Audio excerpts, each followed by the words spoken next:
नमस्कार, मी प्रियंका पाटील, प्रतिनिधी सिंजंटा सीड्स। इथे आपण कृषी विज्ञान केंद्र बारामती इथे आपण बाहोच्या प्लॉटवर आहोत।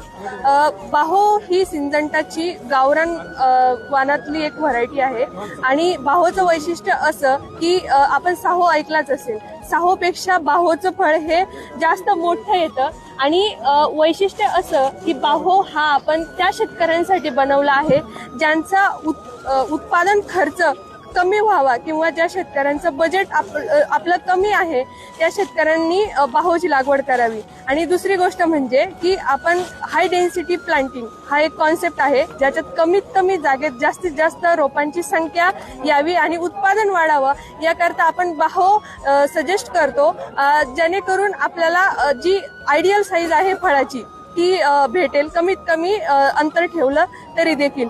याचा कालावधी आहे आपण सप्टेंबर पासून तर मार्च एंडिंग पर्यंत याची लागवड करू शकता।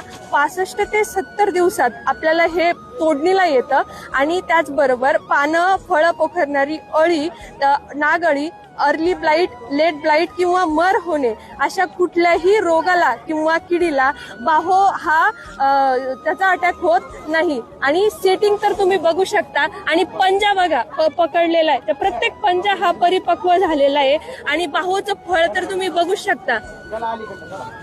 त्यामुळे फुटवे, फळ आणि फळाची साईज यावरून तुमचं उत्पादन ठरतं आणि बाहोचं उत्पादन हे नक्कीच इतर वाणांपेक्षा खूप चांगलं येतं आणि हे इतर शेतकरी बांधवांना देखील माझं सजेशन राहील की एकदा तुम्ही बाहोची लागवड नक्की करावी।